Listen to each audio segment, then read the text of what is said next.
Hello అందరికీ welcome back to Dolly dumplings. ఇవాళ recipe వచ్చేసి బీట్రూట్ అంటే అస్సలకి నచ్చని వాళ్ళు ఓసారి బీట్రూట్తో రోటి పచ్చడిని ట్రై చేసి చూడండి.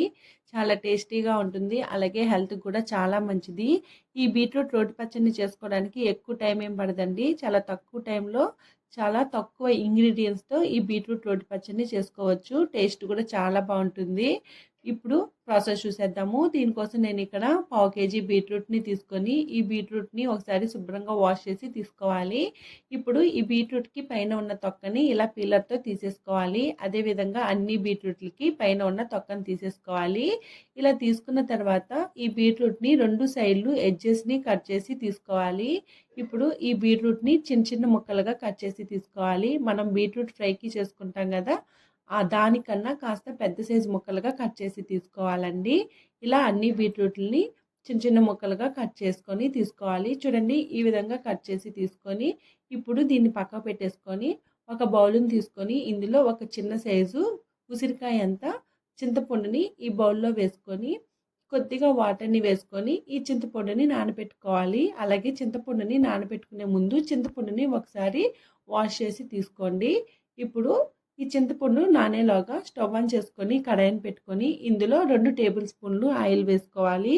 ఆయిల్ వేడైన తర్వాత ఇందులో 1 టేబుల్ స్పూన్ ధనియాలు, 1 టేబుల్ స్పూన్ జీలకర్ర వేసుకొని కాస్త వేగిన తర్వాత ఇందులో 5 లేదా 6 ఎండుమిరపకాయలని వేసుకోవాలి. ఎండుమిరపకాయలు అనేది మీరు తినే కారాన్ని బట్టి, అలాగే ఎండుమిరపకాయల కారాన్ని బట్టి ఎండుమిరపకాయలని వేసుకోండి. ఇలా వేపుకున్న తర్వాత వీటిని కూడా పక్కకు పెట్టుకోవాలి. ఇప్పుడు ఇదే కడాయిలో మరో టేబుల్ స్పూన్ వరకు ఆయిల్ వేసుకొని ఆయిల్ వేడైన తర్వాత మనం ముందుగా కట్ చేసి ఉంచుకున్న బీట్రూట్ ముక్కల్ని వేసుకోవాలి. మంటని మీడియం టు హై ఫ్లేమ్లోకి అడ్జస్ట్ చేసుకుంటూ ఒక 10 నిమిషాల పాటు ఈ బీట్రూట్ ముక్కల్ని వేపుకోవాలండి. బీట్రూట్ని సరిగా వేపుకోకపోతే పచ్చడి టేస్ట్ అనేది చేంజ్ అయిపోతుంది.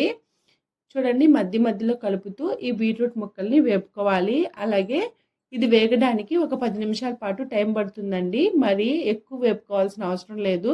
ఒకవేళ మీకు వేగిందో లేదో తెలియకపోతే ఇందులో నుండి ఒక ముక్కను తీసుకొని నోట్లో వేసుకొని టేస్ట్ చూడండి. పచ్చివాసన లేకుండా కాస్త వేగితే సరిపోతుంది. నాకైతే ఇక్కడ వేగిపోయింది. ఈ బీట్రూట్ అనేది పచ్చివాసన వస్తే మాత్రం పచ్చడి టేస్ట్ చేంజ్ అయిపోతుంది. దానికోసమే ఒక 10 నిమిషాల పాటు వేపుకోవాలి. ఇలా వేపుకున్న తర్వాత స్టవ్ ఆఫ్ చేసేసుకొని దీన్ని పక్కకు పెట్టుకోవాలి. ఈ బీట్రూట్ ముక్కలు చల్లారేలోగా ఒక మిక్సీ జారుని తీసుకొని మనం ముందుగా వేయించి పెట్టుకున్న ధనియాలు, మిరపకాయల్ని వేసుకోవాలి. అదేవిధంగా 1 టేబుల్ స్పూను రాళ్ళుప్పుని కూడా వేసుకొని మూత పెట్టుకొని కాస్త బరక ఉండేలాగా మిక్సీ పట్టుకోవాలి. ఇప్పుడు ఇందులో మనం ముందుగా వేయించి పెట్టుకున్న బీట్రూట్ ముక్కల్ని వేసుకోవాలి. అదేవిధంగా మనం ముందుగా నానబెట్టుకున్న చింతపండును కూడా వేసుకొని కొద్దిగా వాటర్ని యాడ్ చేసుకుంటూ మూత పెట్టుకొని కాస్త బరక ఉండేలాగా మిక్సీ పట్టుకోవాలి. మీరు మరీ మెత్తని పేస్ట్ లాగా అయితే మిక్సీ పట్టుకోవద్దండి. రోటి పచ్చడి టేస్ట్ అనేది చేంజ్ అయిపోతుంది. ఇలా మిక్సీ పట్టుకున్న తర్వాత దీన్ని పక్క పెట్టేసుకొని పోపు వేసుకోవడం కోసం స్టవ్ ఆన్ చేసుకొని కడాయి పెట్టుకొని ఇందులో 2 ఎండుమిరపకాయలు, అదేవిధంగా పోపు దినుసుల్ని వేసుకోవాలి. ఇందులోనే ఒక రెమ్మ కరివేపాకును వేసుకొని కాస్త వేగిన తర్వాత మనం ముందుగా మిక్సీ పట్టి ఉంచుకున్న ఈ పచ్చడిని ఇందులో వేసుకొని మంటని లో ఫ్లేమ్లో ఉంచి ఒక 2 నిమిషాల పాటు వేపుకోవాలి. అలాగే ఇందులో మీకు నచ్చితే ఒక 2-3 వెల్లుల్లిపాయలని దంచి కూడా వేసుకోవచ్చండి. ఈ బీట్రూట్ రోటి పచ్చడిలో టమోటాలు అనేది అస్సలకి వేయకూడదు. అదేవిధంగా ఈ బీట్రూట్ రోటి పచ్చడి కాస్త స్పైసీగా ఉంటేనే టేస్ట్ బాగుంటుంది, లేదంటే తియ్యగా ఉంటుందండి. ఇప్పుడు సాల్ట్ సరిపోయిందో లేదో చెక్ చేసుకొని సాల్ట్ని అడ్జస్ట్ చేసుకోవాలి. అంతేనండి, ఇంకా స్టవ్ ఆఫ్ చేసేసుకొని దీన్ని సర్వింగ్ బౌల్లోకి తీసేసుకోవడమే. చూసారు కదా బీట్రూట్ రోటి పచ్చడిని ఎలా చేసుకోవాలో ప్రాసెస్ ఏందో.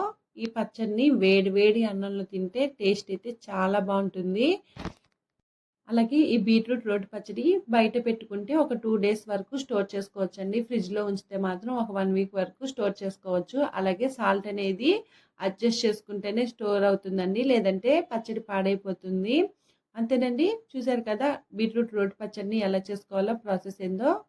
ఈ వీడియో మీకు నచ్చితే లైక్ చేయండి, షేర్ చేయండి, కామెంట్ చేయండి. అలాగే మరిన్ని రెసిపీస్ కోసం మన ఛానల్ని సబ్స్క్రైబ్ చేసుకొని నోటిఫికేషన్ సింబల్ని ఆన్ చేయండి.